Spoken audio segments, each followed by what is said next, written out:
Master সাহেব। জি নরেন, কেমন আছেন? ভগবানের কৃপায় ভালো আছি, আপনি কেমন আছেন? আল্লাহ ভালো রেখেছেন। তা এবার ধান কাটবে কবে? এই সামনে অমাবস্যা পার হলেই কাটবো। আমাদের বাড়ির হোসেন মিয়া সেই যে গেছে, এখনো আসবার কথা নেই। তা আমারটা একটু আমাদের আঙ্গিনায় দিয়ে যেও। তোমার কি কোনো কষ্ট হবে? কি যে বলেন মাস্টার সাহেব, এইটুকু কাম। আর তাছাড়া আপনি নুন খাই না। কে কারে খাওয়ায় সবই উপরালার হুকুম। তবু আপনি দয়া করে আপনার দুখণ্ড জমি চাষ করতে দেন বলেই তো আমি আমার পরিবার পরিজন নিয়ে খেয়ে পরে বেঁচে আছি মাস্টার সাহেব। ওসব কথা থাক। তা তোমার মেয়ে কেমন আছে সোনা? ওর জন্য আমার 10 বছরের আয়ু কমে গেল। লেখাপড়া করে না, সারাদিন গাছে গাছে ডালে ডালে আর পুকুরে সাঁতার কাটা। ভালো, তবু আমার একটা পুকুর ছিল বলে কথা। আমি রব না ঘরে, রব না ঘরে, বন্ধু বিনে প্রাণ বাসে না।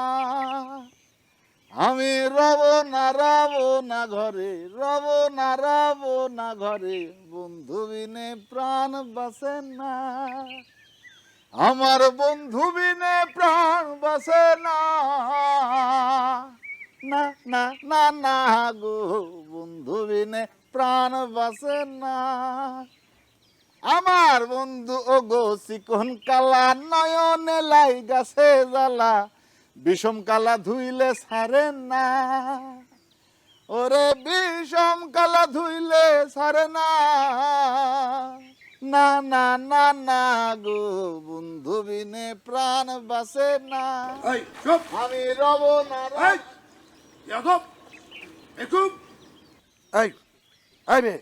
উঠা বলছি, নইলে পুকুরে কিন্তু আগুন জ্বালিয়ে দেবো। ও কাকা, কোন কি এই পুকুর তো খালি পানি আর পানি, আগুন তো ধরবো না। চুপ বেয়াদব। এই এই মেয়ে উঠে। চাচা আর একটু। এই মেয়ে আই করছি উনি, এটা কি রাধা কৃষ্ণের প্রেম লীলা? আগে আমি রাধা না, আমি স্বপ্না, বাপ হইতাছে নরেন পা। হ্যাঁ আমা, আমি তো যে কৃষ্ণ না, আমি যে কুতু পাগলা। সে তখন শাসন করে লাভ নেই, তা বোঝাপড়া করতে হয় আর পুরালির সাথেই আমার করতে হবে। ঠিক আছে? ও কাকা, ও কাকা, কি বুঝতে পারো কবে? বুঝলাম না তো। এই তুই বুঝছো? না আমিও বুঝি নাই। এই গান গাই, গানের মধ্যে খালি ভেজাল লাগা, গানের একটা ভেজাল লাগলো।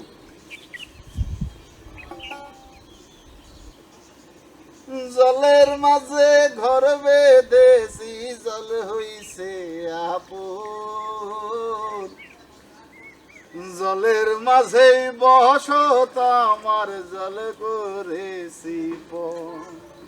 কেমন? ভালো। জলের মাঝে ঘর বেঁধেছি, জল হইছে আপন। জলের মাঝে বসত আমার, জল করেছি পণ। কুতুবদা, আমি গেলাম, বাবার সাথে মন্দিরে যেতে হবে।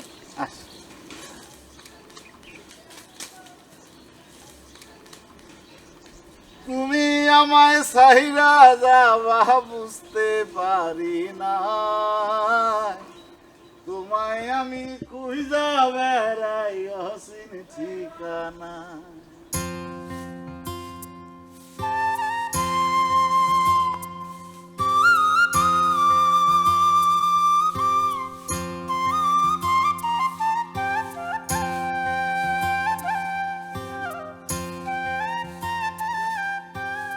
রেহানা, কত করে বলেছি মন্দিরটা একটু ঝাড়পোছ করার সুযোগ আমাদেরও দিও, কিন্তু তা কোনোদিনও দিলে না, শুধু পুজোই করে গেলাম।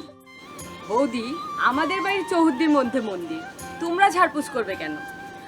তুমি আকবর কাকা, তোমরা মুসলিম, তারপরও তোমাদের বাড়ির আঙ্গিনায় মন্দির রেখেছো, ভাবতে অবাক লাগে। কেন অবাক লাগবো কেন? তোমাদের বাড়ির আঙিনায় যদি একটা মসজিদ থাকতো, ওইখানে কি আমাদের মুসলমানের নামাজ পড়তে যাইতো না? ব্যাপারটা তুমি যত সহজ ভাবতেছো, ব্যাপারটা কি ততই সহজ? আমার দাদা কাশেম আলী 1964 সালে 24 পরগনার বারাসাত থেকে যখন বাড়ি বদল কইরা কৃষ্ণপদ রায়ের এই বাড়িটাতে আসেন, তখন বাবা তকবগে তরুণ। দাদা এই ভিটায় এসে দেখেন এই বাড়িটাতে একটা মন্দির রয়ে গেছে। অনেকে নানা পরামর্শ দিলেন দাদাকে, কেউ কেউ ঘরও তুলতে বললেন এখানে, কিন্তু দাদা রাজি হলেন না। আমার বাবা বললেন গ্রামের হিন্দু প্রতিবেশীরা ওই মন্দিরে পূজা দেবে, এতে আমারও পুণ্য হবে। কেউ কেউ অবাক হলেন, কিন্তু কেউ বাধা দিলেন না। আমার মেয়ে রেহানা এই শিক্ষাটা আমার কাছ থেকে পেয়েছে, যা আমি আমার বাবার কাছ থেকে পেয়েছি। এই সবই তো তোমার জানা নরেন, তবু তোমার মেয়ের জন্য এই কথাগুলো বলা। দেখলি রে মা, একে বলেই মানুষ। প্রতিমা পুজো করার আগে মানুষকে পুজো করতে হয়। মা, তোর কাকাবাবুকে প্রণাম কর। না না না, ঠিক আছে ঠিক আছে ঠিক আছে।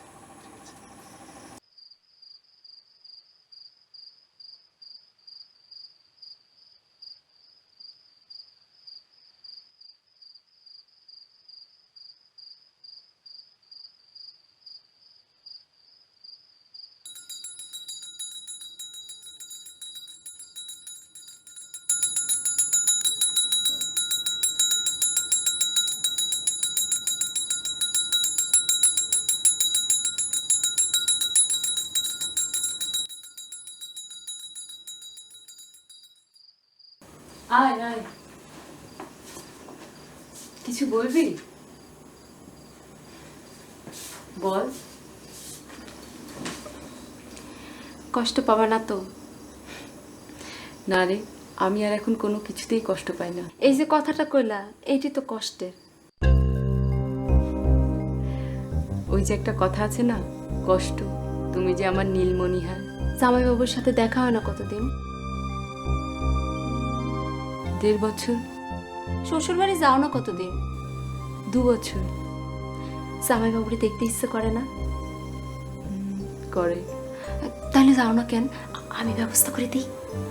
না রে, বাপ শ্বশুরে বিবাদ, এর মধ্যে না না। আমরা সবাই মিলে যদি চেষ্টা করি।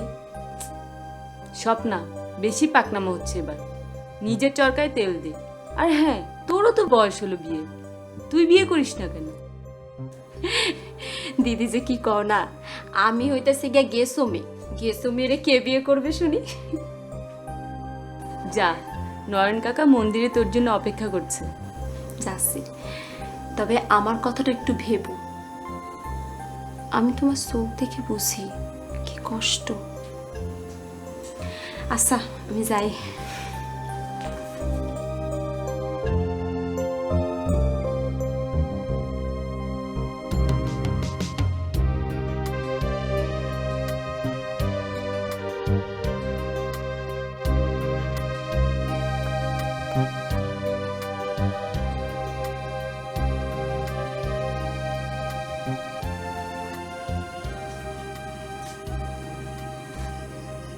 বলবা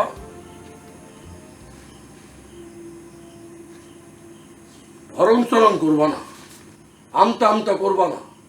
নওজোয়ানের মতো বুক ফুলাইয়া বলো কি চাও। না মানে আব্বা আব্বা কথা হইল ধরেন। হাজতের আসামির মতো কাসুমাসু করো কেন?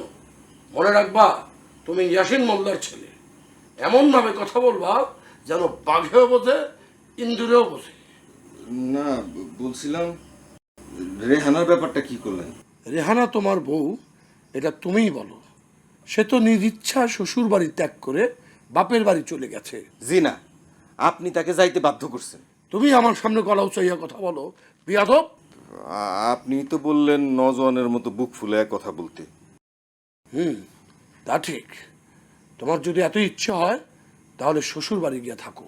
জি না, আমি রেহানাকে আমাদের বাড়িতে নিয়ে আসতে চাই। আবার না, যদি আপনি অনুমতি দেন। যে বাড়ির আঙিনায় অন্য ধর্মের উপাসনা হয়, সে বাড়ির মেয়ে আমার বাড়িতে আসতে পারে না। সে কথা জেনেই তো আপনি সম্পর্ক করেছেন।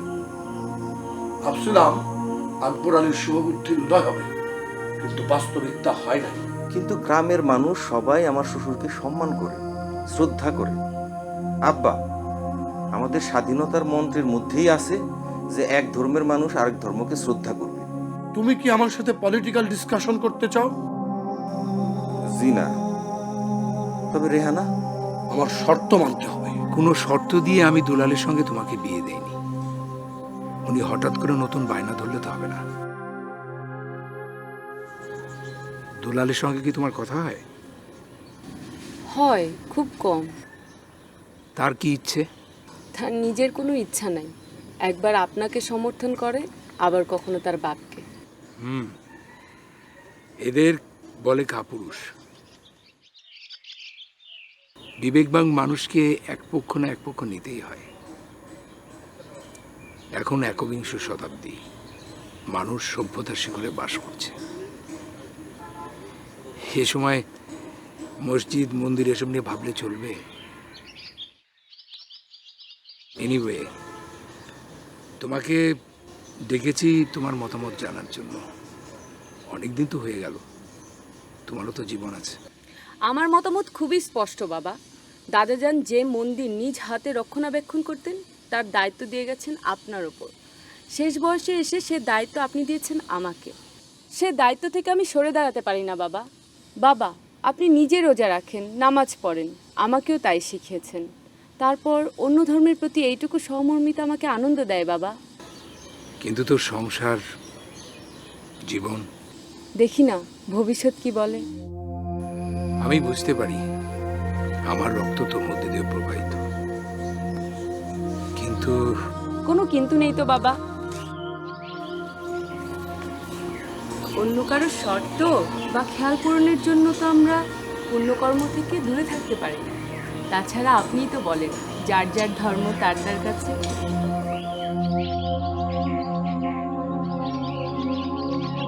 এই এই সবটা বসো। আমার নিলিকে কাজ আছে, চুপচাপ বসে থাকো। না না, আমার গো দুইজন রে এখানে খোলা জায়গায় দেখলে ইয়াসিন মোল্লা কব রাধা কৃষ্ণ, এটা আমার সহ্য হয় না। ইয়াসিন মোল্লা আসবে না, আসবে ইয়াসিন মোল্লার ছেলে। দুলাল ভাই? হয়। কে দুলাল ভাই? আমাকে উফ, তোমার সমস্যা হইতাছে, তুমি সব কথা একটু পরে বসো। আচ্ছা, রেহেনা দিদিরি দেখে তোমার কিছু মনে হয় না? হ্যাঁ হয়তো, কত ভালো মানুষ। আমার না কালকে ক্ষীরে পায়েস খাওয়াইলো, কি যে মজা হয়েছে। আমি গান শুনাইছি। আমি তোমার এই যে মানুষ কুতুব পাগলা কয়, ঠিকই কয়। আচ্ছা, রেহেনা দিদির সাথে যে দুলালদার বিয়ে হয়েছে কিন্তু সংসার করে না, এখানে তোমার আমার একটা দায়িত্ব আছে না? আছে না মানে? বুঝছি, ওই যে পুরান বিয়ার নতুন করে ঘটকালি করবো করবো করবো। আয়ুক দুলাল ভাই, আয়ুক, আমার আমি গান শোনাবো। আমি রব না ঘরে, রব না ঘরে, বন্ধু বিন। আইসে আইসে আইসে। স্বপ্না, জরুরি তলব করলি, বিষয় কি? কিরে কুতুব, কেমন আছিস? ভালো আছি দুলাল ভাই, ভালো আছি। না ভালো নাই, মাসে মাসে ঝগড়া করে, এক দেশের সাথে আর এক দেশে যুদ্ধ লড়াই, ভাল লাগে না, সহ্য হয় না। আব্বা, আজকাল তুই দেশ দুনিয়া নিয়ে অনেক চিন্তা করিস মনে হয়। হ্যাঁ করি তো, কিন্তু কাম হয় না। স্বপ্না, কি বলবি বল? মোবাইলে বললি জরুরি কথা আছে। তুমি কি চিন্তা করলা দুলালদা? হ্যাঁ, কোন চিন্তা? ও ইলেকশন? না না না না, বাপ আমার যতই বলুক, আমি ইউনিয়ন পরিষদের ইলেকশন করব না। দেখছস তুই কস কি আর তোর সাইন্দা বাজায় কি? মানে? মানে হইতাছে তুমি রেহেনা দিদির সাথে সংসার করবা না? আচ্ছা, এইটা কেমন কথা? তোরা জানিস না আমি রেহানারে কত ভালোবাসি? আমি জানি। একদিকে আমার বাবা, আরেকদিকে ওই মন্দির। এই দুলাল ভাই, ওই মন্দির তোমার সংসারের কি ক্ষতি করছে? আরে মন্দির তো আমার কোনো ক্ষতি করে নাই, তাইলে? কিন্তু আমার ওই অবুঝ বাপ। এই যে নাও নাও নাও আমার হাতের ছুরি, এগুলা পরে বাড়ি গিয়ে বসে থাকো, গে যাও। হ্যাঁ হ্যাঁ, ভাঙ্গো না। কেন চুরি করবো কেন? কিরে কুতুব? পুরুষ মানুষ হইলে বাপের দোহাই দিতে না, বুঝছো? রাগ করিস না স্বপ্না, তোরে কি করে বোঝাবো? রেহানা যখন মন্দিরে ধূপ জ্বেলে দেয়, তখন তার মুখে এক অদ্ভুত লাবণ্য ফুটে ওঠে। আবার যখন উজু করে নামাজে বসে, তখন তার মুখখানা মনে হয় পৃথিবীর তাবৎ মানুষের মধ্যে সবচাইতে পবিত্র একখান মুখ। আহা হা হা হা, বড় কাব্য করে কথা বলতে শিখেছো, যেন সিনেমার নায়ক। তাই এই কথাগুলি তোমার বাপের গিয়ে বলো না কেন? হ্যাঁ, বলতে তো চাই, কিন্তু সামনে গেলে সব কিছু ভুলে যাই। তবে তোরা যদি কথা দিস, আমি আমার শ্বশুরের সাথে কথা বলব। সাব্বাস, হ্যাঁ, সাব্বাস ভাই, সাব্বাস। শোনো, তোমার একা গিয়ে লাভ হবে না, তোমার বাপরে সঙ্গে করে নিয়ে যেও, বুঝছো? গেলাম। কুতুবদা, হ্যাঁ? চলো। এই স্বপ্না, স্বপ্না, কি? আমি একটু রেহানার সাথে দেখা করতে পারি না? তোমার বউর সাথে তুমি দেখা করবা, তা আমার পারমিশন চাইছো কেন? হ্যাঁ, তুমি তো লাইসেন্স করা জামাই। না না, তুই একটু বলিস যে আমি বলিস। আচ্ছা, কেমন? বলবো। কেমন? ঠিক আছে, গেলাম।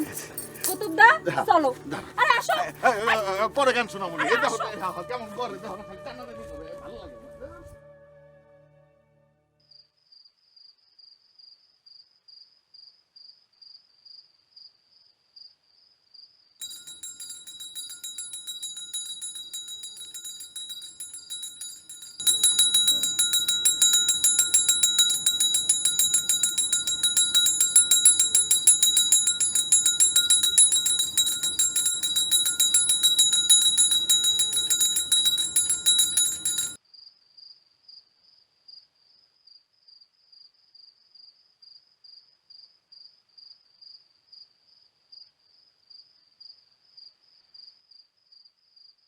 ओम ज्ञानतिमिरन्धस्य ज्ञानञ्जनशलाकया चक्षुरुन्मिलितं येन तस्मै श्रीगुरुवे नमः।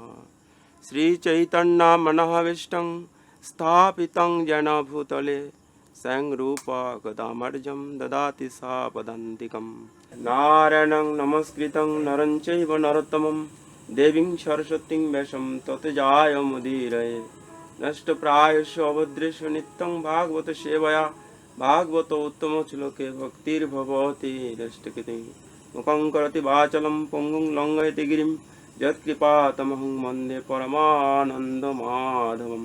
श्रीगुरुदिनतारिणं श्रीचैतन्यईश्वरम्। आदाब दादा। আদাব। কেমন আছেন আপনি? ভগবানের আশীর্বাদে আমি খুব ভালো আছি। মাগো, তুমি কেমন আছো মা? ভালো আছি কাকাবাবু। মন্দিরে আপনাদের কোনো অসুবিধা হচ্ছে না তো?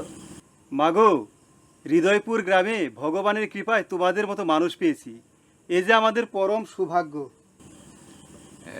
নরেন, কাল একবার আমার সঙ্গে দেখা করো। আজ্ঞে কর্তা বাবু। আয়। দিদি, দুলালদার সাথে কথা হয়েছে। কি বলেছে? সে অনেক কথা তোমার পরে বলবো। আচ্ছা।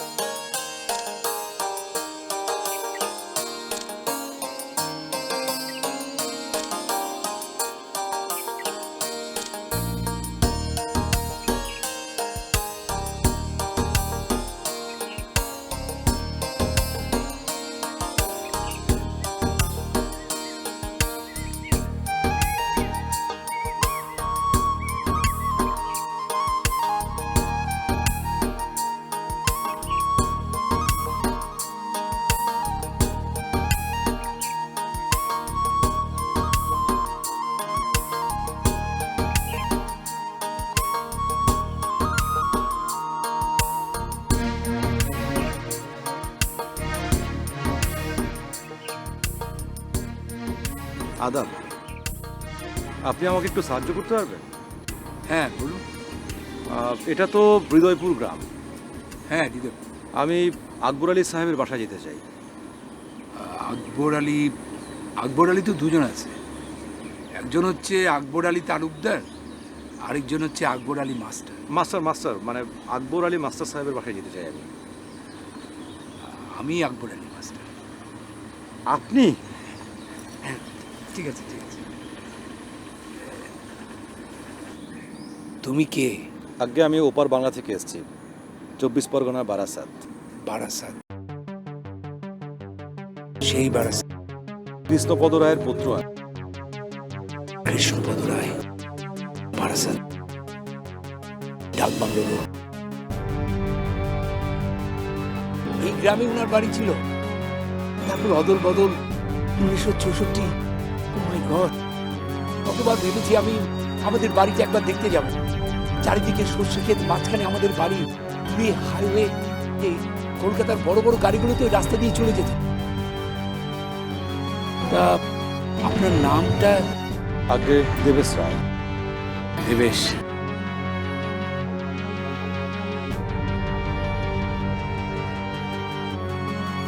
আমাদের বাড়িতে আমরা দিন কাটাচ্ছি। এভাবে আপনার সাক্ষাৎ পেয়ে যাব আমি আসলে ভাবতে পারি। আপনারা তো কখনো দেখতে গেলেন, তাই আমি চলে এলাম পৃথিবী দেখার জন্য। বাড়িতে চলো, সেখানে অনেক।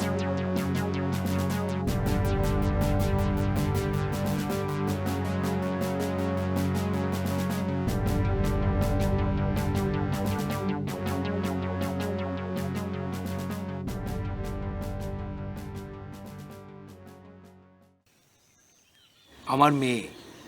আদাব। আদাব।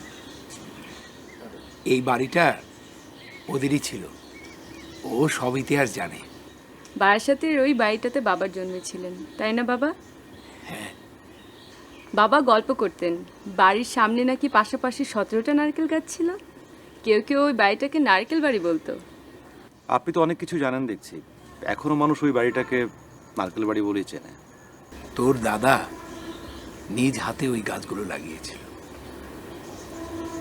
আপনি এই যে বাড়িটা দেখছেন, এখানে একটা ছনের ঘর ছিল, এটাই নতুন করে করেছি। বাকি সব আগের মতোই আছে। আমি বাড়িটা ঘুরে দেখতে চাই। দেখবে মানে? টিপে টিপে দেখবে। দেখবে এই মাটিতে এখনো তোমার পিতামাতার গন্ধ লেগে আছে। বাবা বলেছিলেন এখানে একটা দিঘি ছিল। আছে আছে, শুধু ঘাটটা বাঁধিয়ে দিয়েছি। এই যা পরিবর্তন। যা, দেবেশকে বাড়িটা একটু ঘুরে দেখা। শুধু বাড়ি নয়, আমি গ্রামটাও ঘুরে দেখতে চাই। নিশ্চয়ই দেখবেন, আসুন।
ইদানিং তুমি আমার সাথে যেরূপ আচরণ করছো, আমার অনুমান তুমি তোমার কাণ্ডজ্ঞান হারিয়েছো।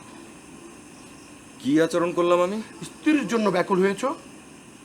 রেহানা আমার স্ত্রী। আমাকে দেখো, তোমার মা আমাকে স্বেচ্ছায় তালাক দিয়ে চলে গেছে অনেক দিন। মৃত্যুর আগ পর্যন্ত আমার চেহারাটা পর্যন্ত দেখেনি। এ নিয়ে তো আমার কোনো দুঃখবোধ নেই। আম্মা জান্নাতবাসী হয়েছে, তাকে নিয়ে কোনো কথা বলবেন না। আর আপনার অত্যাচারে অতিষ্ঠ হয়ে তিনি আপনাকে তালাক দিয়েছিলেন। এসব গুজব। রেহানাকে আমি বাড়িতে ফিরিয়ে আনবো, আপনি অনুমতি দেন। আকবর আলীর বাড়ির নতুন ইতিহাস কি জানো? নতুন ইতিহাস? তোমার স্ত্রী নতুন চাকরি নিয়েছে, তাও কি জানো? না তো। নতুন চাকরি? এ তো খুশির খবর। খুশির খবর? শোনো, আকবর আলীর বাড়িটা যাদের ছিল, সেই পরিবারের এক যুবক ওপার থেকে এসেছে। তাকে সঙ্গে নিয়ে রেহানা তোমার স্ত্রী নদী, নালা, খাল, বিল সব দেখাচ্ছে। ভাবসাব এমন যেন ও দেশে পুকুর, নদী, খাল, বিল এমন কিচ্ছু নেই। তাতে আমাদের কি অসুবিধা আব্বা? অসুবিধা? না না না, আমাদের কোনো অসুবিধা নেই। আসলে দেখতে এসেছে ওই মন্দিরখানা। সে তো আসতেই পারে। আর আপনার বাবা ওই মন্দিরই তো তার লোকজন দিয়ে পুড়িয়ে দিয়েছিলেন। আহ দুলাল, এসব পুরাতন কথা। না, পুরাতন কথা না। আপনার বাবা বেঁচে থাকলে আজ তার যুদ্ধাপরাধের দায়ে বিচার হইতো, কি হইতো না? কারা যেন তোমার মেরুদণ্ডটাকে শক্ত হতে সাহায্য করেছে। আগে তো তুমি কখনো এরকম বেয়াদব ছিলে না। আব্বা, আমার কথা শেষ হয় নাই।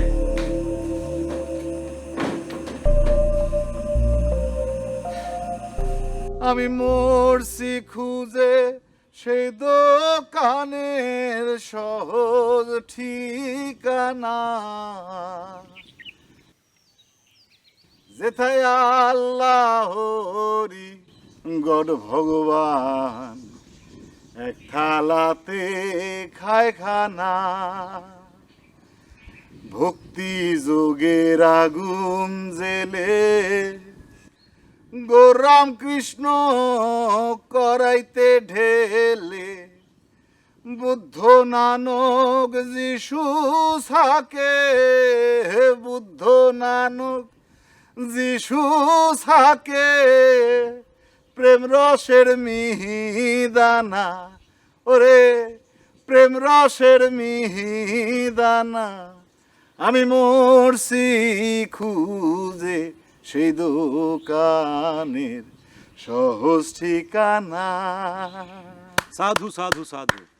আচ্ছা, গানটা কার? গুরুর গান গাইলাম গো দাদা, গুরু লালন সাই। অসাধারণ। এই গানের মধ্যেই লুকিয়ে আছে বাংলাদেশের ধর্মনিরপেক্ষতার কথা, যা ছিল আমাদের স্বাধীনতার মূল মন্ত্র। ভালো কথা। ও কুতুব। কুতুব না, কুতুব পাগলা। কেন পাগলা কেন? ওই যে সব জাতের গান গাই, সব ধর্মের গান গাই, এই জন্য সবাই আমার পাগলা নয়। আর যে গাচ্ছা গাচ্ছা সব না, গাছে গাছে থাকি তো তাই। ওরা আমার সবচেয়ে ভালো বন্ধু। বাপ দাদার কাছ থেকে বাংলাদেশের মানুষের অনেক গল্প শুনেছি, আজকে নিজ চোখে দেখে গেলাম। এ আমার পরম সৌভাগ্য। আচ্ছা রেহানা, আমার কিন্তু এখনো মন্দিরটা দেখা হলো না। গেল দুরাত তো অনেক রাত জেগে বাবার কাছে মুক্তিযুদ্ধের গল্প শুনলেন, তাই আর ডাকেনি। আচ্ছা ঠিক আছে, আজকেই তাহলে যাব। আমরা তাহলে যাই স্বপ্না, রাতে মন্দিরে দেখা হবে। কিন্তু কুতুব পাগলা, জি তোমার গান শুনে তো আমার আরো গান শুনতে ইচ্ছে করছে। হ্যাঁ, শোনাবো শোনাবো, মেলা গান জানা আছে। বাংলাদেশ তো গানের দেশ দাদা। ঠিক বলেছো। চলো আসি, দেখা হবে। হ্যাঁ,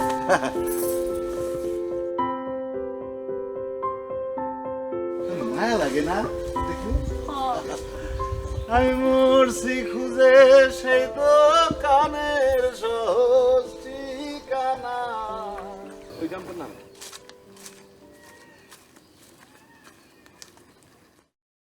বাবা আসসালামু আলাইকুম। ওয়ালাইকুম আসসালাম।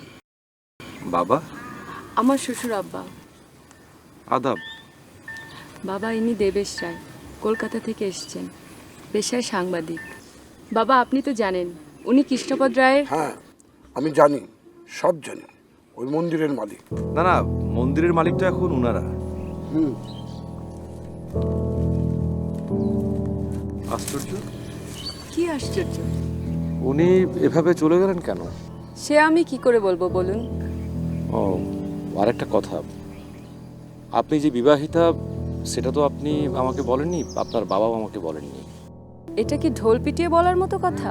না, ঠিক তা নয়, সরি। চলুন।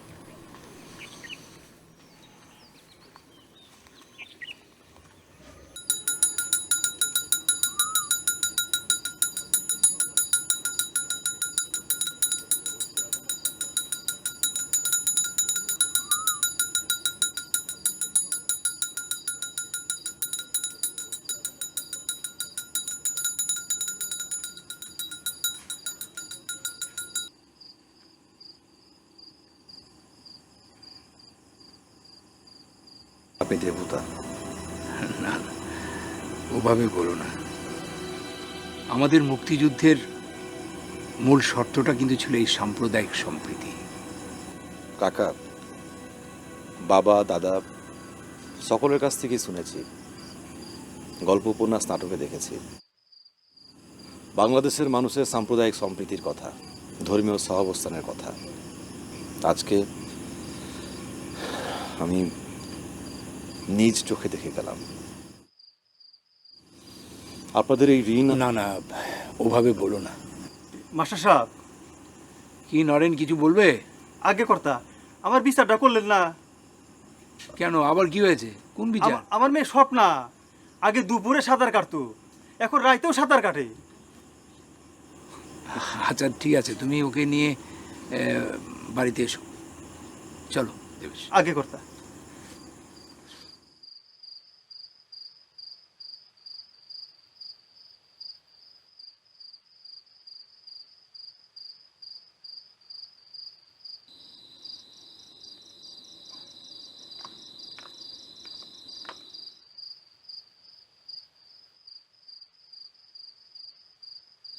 কেমন লাগলো হৃদয়পুর গ্রাম, এই গ্রামের মানুষদের, আপনার পৈতৃক ভিটা, মন্দির?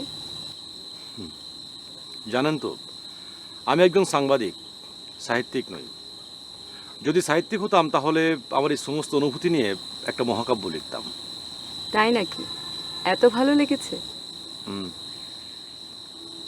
পৃথিবীর চারদিকে তাকিয়ে দেখুন, দেশে দেশে যুদ্ধ, মানুষে মানুষে যুদ্ধ, ধর্ম নিয়ে, তেল, সম্পদ, গ্যাস, সমস্ত কিছু নিয়ে যুদ্ধ।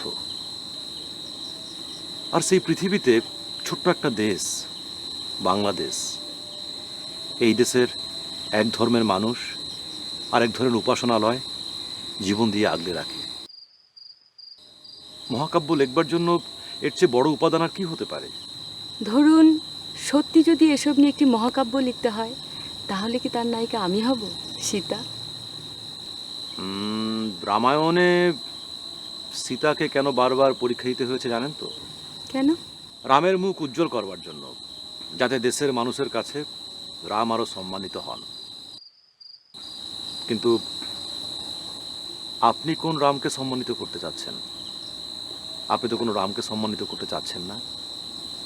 আপনি যা করছেন তা দেশের মুখ উজ্জ্বল করবার জন্য। থাক বাবা, আপনার মুখে এত প্রশংসা শুনে আর স্থির থাকতে পারছি না, পাছে বরফের মতো গলে পানি না হয়ে যায়। না না না, আপনি বিষয়টাকে হালকাভাবে নেবেন না। আমি কুতুব পাগলা আর স্বপ্নার কাছ থেকে শুনেছি কেন আপনি শ্বশুর বাড়ি থাকতে পারছেন না, কেন আপনি স্বামীর সাহচর্য থেকে দূরে আছেন। ওরা আপনাকে এসব বলল? না না, মানে ওরা ঠিক বলতে চায়নি, মানে স্বেচ্ছায় বলতে চায়নি। আমি ওদের কাছে জিজ্ঞাসা করেছিলাম। মাফ করবেন। ক্ষমা চাইবার মতো কিছু হয়নি। গ্রামের সমস্ত মানুষ জানে, আপনি জানলে ক্ষতি কি? লাভ ক্ষতির বিষয় তো নয়, কথা হচ্ছে যে আপনার স্বামী এবং আপনার শ্বশুর মশাই যদি বিষয়টাকে মেনে না নেয় তাহলে? যেভাবে আছি সেভাবেই বাকি জীবন কেটে যাবে। তা কি করে হয়? আপনি স্বামীর ঘরে ফিরে যান, মন্দিরের চেয়ে জীবন বড়। আমার বাবাকে আপনি চেনেন না, তিনি মেনে নেবেন না। আমার শ্বশুরের দাবি বাড়ি থেকে মন্দিরটা উঠে যায়, আর বাবার জীবন থাকতে তা সম্ভব নয়। আর বাবার প্রতি গ্রামের অসংখ্য মানুষের সমর্থনও আছে। আচ্ছা, আমি যদি আপনার বাবাকে অনুরোধ করি? আপনি কি? তাই তো, আমি কে? আমাকে ক্ষমা করবেন, আপনাকে আঘাত দেবার জন্য আমি কথাটা বলিনি। তাছাড়া বাবা মনে করেন পৃথিবীর সকল ধর্মের সকল উপাসনালয়ের রক্ষার দায়িত্ব সব ধর্মের সব মানুষের। ঠিকই বলেছেন। দিদি, দিদি গো, কি হয়েছে স্বপ্না? দিদি, আমার বাবা তোমার বাবার কাছে বিচার দিয়েছে। কি বিচার? ওই যে আমি দিনে দুপুরে রাতে পুকুরে সাঁতার কাটি তাই। শোনো, তোমরা দুজন যদি বিচারে না থাকো, কাকা কিন্তু আমাকে শাস্তি দিবে। বিচারে কালকে তোমরা অবশ্যই থাকবা। আমি তাহলে আসি। আচ্ছা, আমরা দুজন অবশ্যই থাকবো। আসি।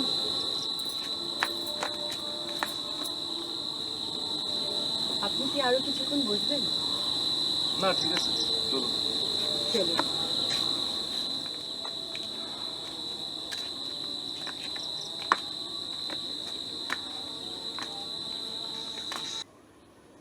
আমি ওরা হাজার দিন কয়েছি মাস্টার সাহেব যে এই বয়সে যখন তখন পুকুরে সাঁতার কাটবি না। আমার কথা শুনে না। এই গাছে চড়া পুকুরে সাঁতার কাটার জন্য মেয়েটার বিয়ে পর্যন্ত হচ্ছে না। স্বপ্না, তুমি কি পুকুরে সাঁতার কাটতে পছন্দ করো? সি কাকা, মনে হয় সারাদিন মাছের মতো জলের মধ্যেই থাকি। দেখছেন দেখছেন মাস্টার সাহেব, ওর আসপর্দা দেখছেন? আচ্ছা নরেন, ও যদি দুপুরে সন্ধ্যায় বিকেলে সারা দিন সাঁতার কাটাতে আমি তো কোনো অসুবিধা দেখি না। কি বলেন মাস্টার সাহেব, আপনিও? শোনো নরেন, মনোযোগ দিয়ে শোনো। স্বাধীনতা তুমি পতাকা শোভিত স্লোগান মুখর ঝাঁঝালো মিছিল, স্বাধীনতা তুমি ফসলের মাঠে কৃষকের হাসি। নরেন, তাহলে ব্যাপারটা কি দাঁড়ালো? গ্রাম্য বালিকা মধ্য দুপুরে পুকুরে সাঁতার কাটবে, এটাই আমাদের স্বাধীনতা। মাস্টার সাহেব, আপনি যেভাবে বুঝাইলেন এইভাবে তো কেউ কোনোদিন বুঝায় নাই। তাহলে কি আর আমার মায়ের পিছন থেকে আমি টাইনা ধরি? আসি মাস্টার সাহেব। আয় মা, আয় যাই কাকা। আয়, আয়।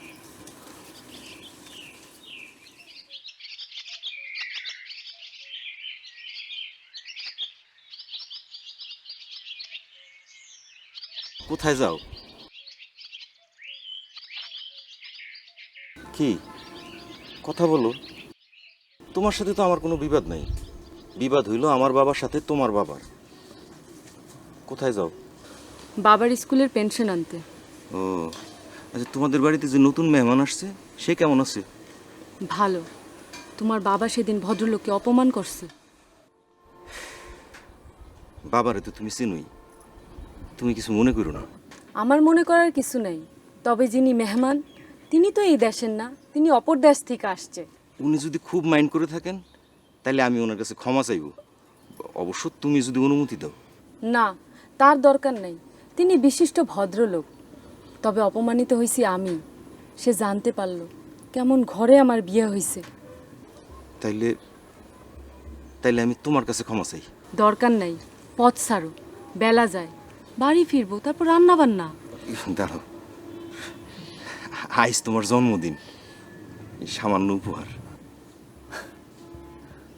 কি হলো, হাসো কেন? যে স্বামীর সাথে একত্রে সংসার করার কপাল নাই তার থেকে জন্মদিনের উপহার কেমন হাস্যকর না? হ্যাঁ, না না, হ্যাঁ তা তো বলতেই পারো। আরেকটা কথা বলি রেহানা, আমি অনেক ভাইবা দেখলাম, আমার বাবা যদি তার জিদ থেকে সইরা না আসে তাইলে আমি বাবার বাড়ি ত্যাগ করব। আমরা ভিন্ন ঘর নিব, তারপর একসাথে সংসার করব। সেটা তুমি পারবা না। কেন পারবো না? কেন? তোমার বাবা নিজেই বলে তোমার মেরুদণ্ডটা সোজা না। যদি তোমার মেরুদণ্ডটা সোজা হইতো তাহলে এতদিনে তুমি কাজটা করতে পারতা।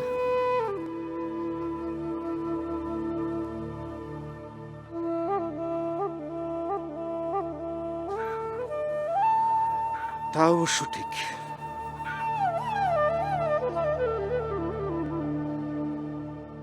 হাওয়ায় টানে উত্তরে আর জলে টানে দক্ষিণে, রঙ্গিলা পাল হাওয়ার সাথে প্রেম করেছে গোপনে।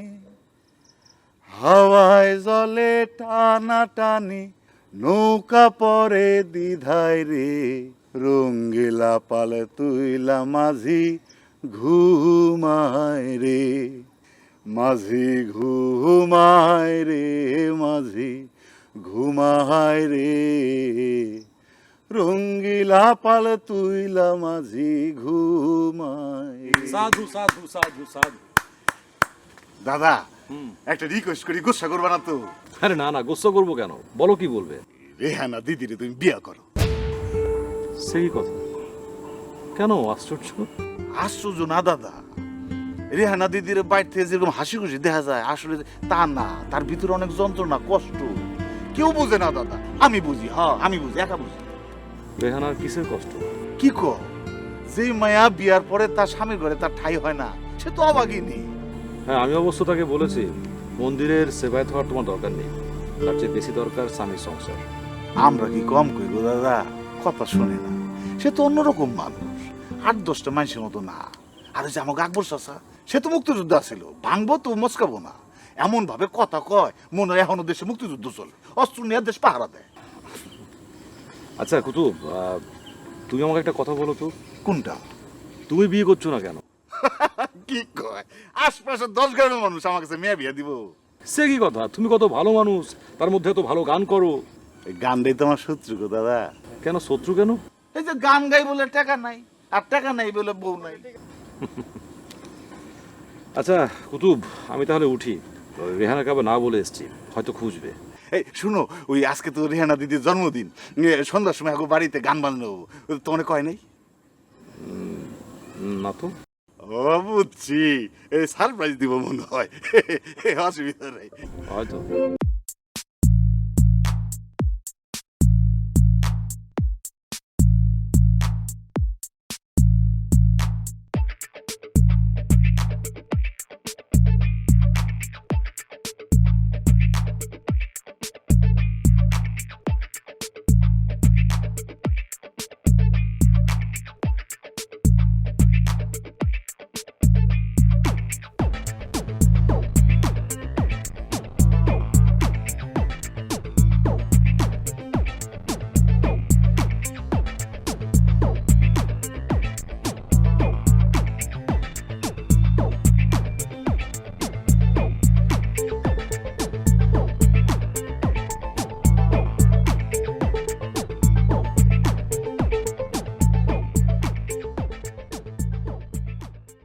সাধু সাধু সাধু।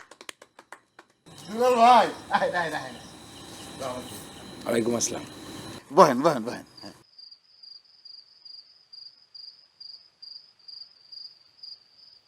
আজকে আপনাকে মিষ্টি খাওয়াবো এই হৃদয়পুর গ্রামের কুতুব পাগলা। এই নেন, নেন।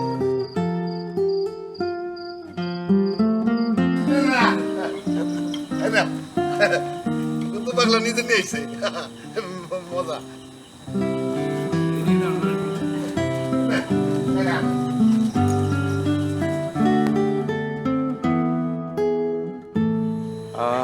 আসলে মানে আমি আগে থেকেই জানা ছিল না যে আজকে রেহানার জন্মদিন, তাই মানে কোনো রকম উপহার ছাড়াই আমি জন্মদিনের মিষ্টি খাচ্ছি। আর সে কারণেই খালি হাতে শুকনো না মিষ্টি সহকারে জানাতে হচ্ছে আপনাকে জন্মদিনের শুভেচ্ছা। রেহানা, শুভ জন্মদিন। ধন্যবাদ। আজকে আমার মা রেহানার জন্মদিন। আমার যে কি আনন্দ লাগছে। আজকের এই আনন্দের দিনে আমি আপনাদের জন্য একটু ডাল ভাতের ব্যবস্থা করেছি, আর ভিতরের ঘরে খাবারের ব্যবস্থা করা হয়েছে, আপনারা খেয়ে যাবেন। চলেন।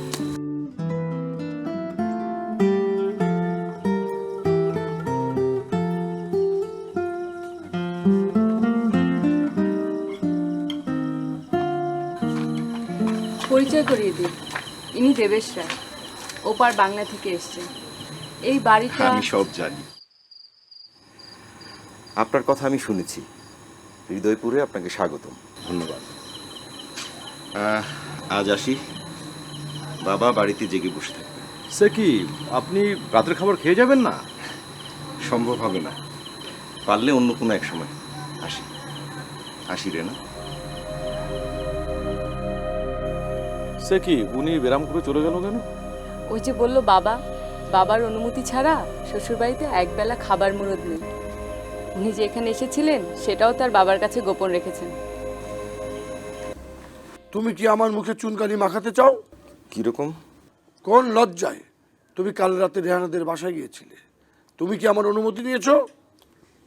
আমার বিবাহিত স্ত্রীর সাথে আমি দেখা করব, এখানে তো কোনো অনুমতির প্রয়োজন নাই। বেয়াদব! তুমি জানো আকবর আলী একজন বাজিকর। সে একদিকে তোমাকে বশ করে আর অন্যদিকে ভিনদেশী যুবককে জালে আটকাইছে। ওনার সম্পর্কে কটু কথা বলবেন না। উনি একজন সৎ, ধার্মিক, দেশপ্রেমিক মানুষ। সৎ, দেশপ্রেমিক, ধার্মিক? যে লোক নিজের মেয়েকে বাজি ধরে সে কি করে সৎ আর দেশপ্রেমিক হয়? আব্বা, এইসব কথা মুখে আনবেন না, তাইলে কিন্তু আমি সত্যি সত্যি বেয়াদব হয়ে যাব। সেই পথে আমারে ঠেলে দিবেন না।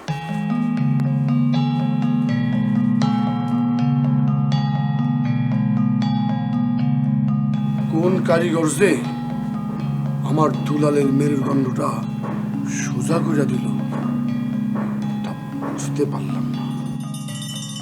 মুক্তিযুদ্ধের তো অনেক স্মৃতি, সব তার বলে শেষ করা যাবে না।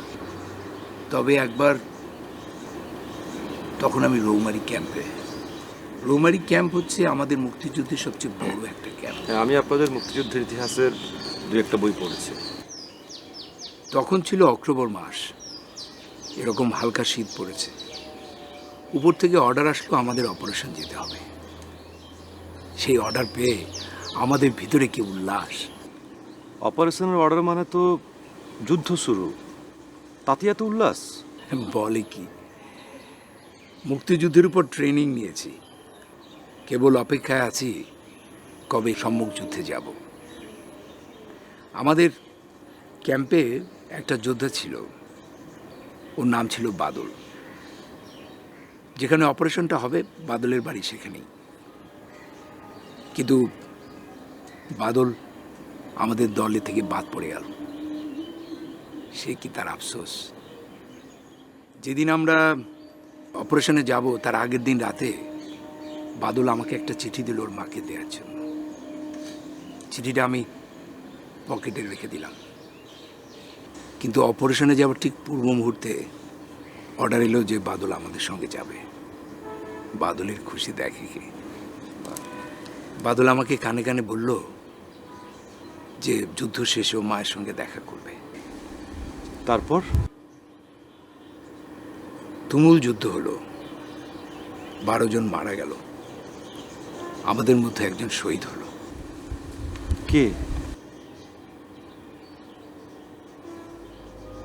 বাদল। মাই গড!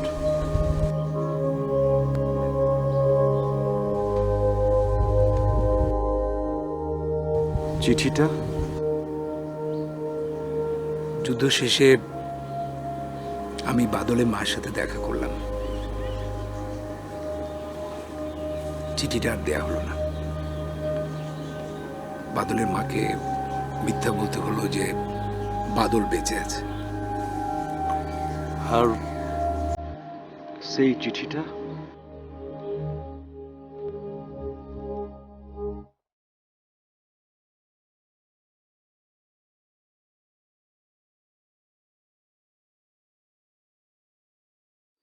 এখন আমার কাছে রয়ে গেছে। আপনাদের খেতে দিয়েছি, আসুন। ও হ্যাঁ, চল।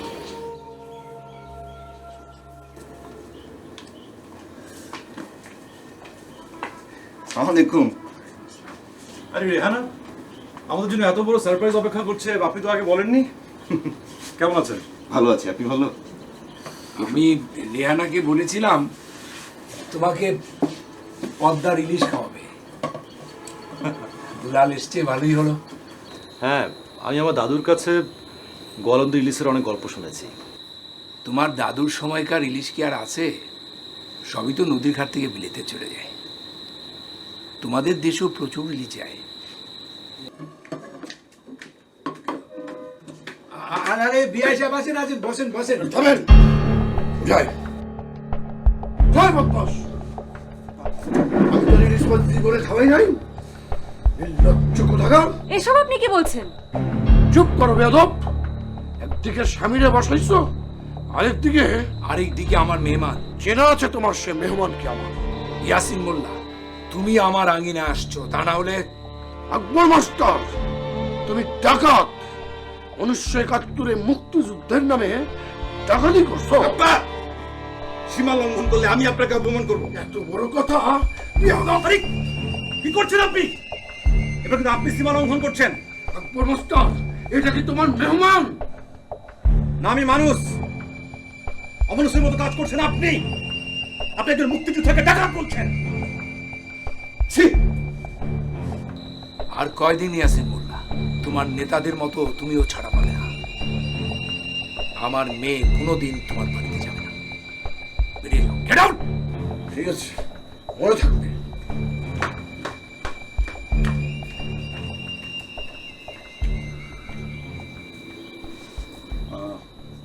আমি আসলে আন্তরিকভাবে দুঃখিত।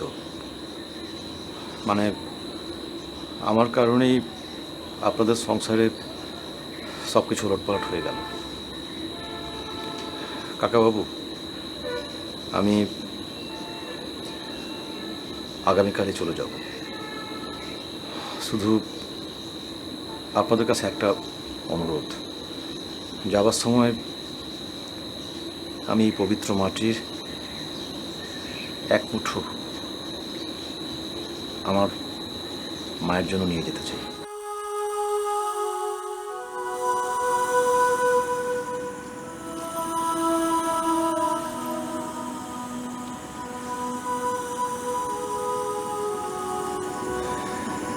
এই মাটিতে আমার পূর্বপুরুষের হাসি, আনন্দ, চোখের জল, পায়ের ধুলো আর সুখ দুঃখ মিশে আছে, তাই নিয়ে যাচ্ছি। এই মাটি এখন আপনাদের পুণ্যভূমি।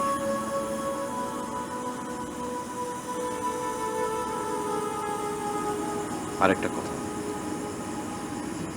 এই মন্দির যদি আপনার সংসারের প্রধান বাধা হয়ে দাঁড়ায়, তাহলে আমি বলবো এই মন্দির ছেড়ে দিয়ে আপনি সংসারের দরজায় গিয়ে দাঁড়ান।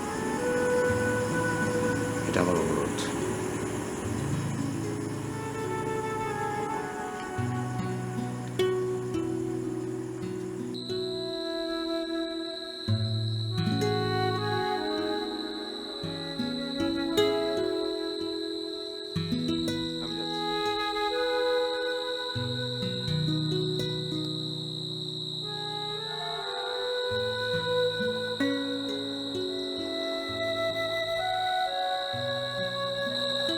এটা তোমার দিয়ে দিলাম দাদা, মনে করবা এই ডেইরিতে পুরো ভালোবাসা।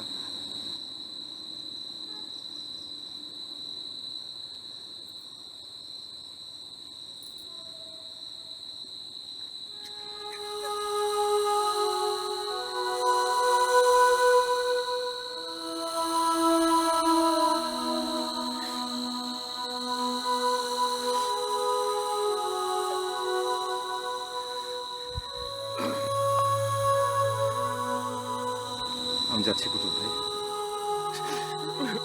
ভাই না,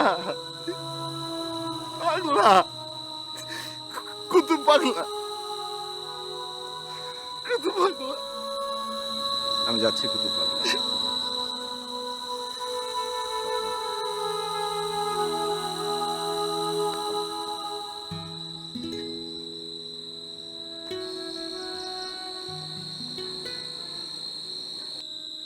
আমি মরছি খুঁজে সেই দোকানে,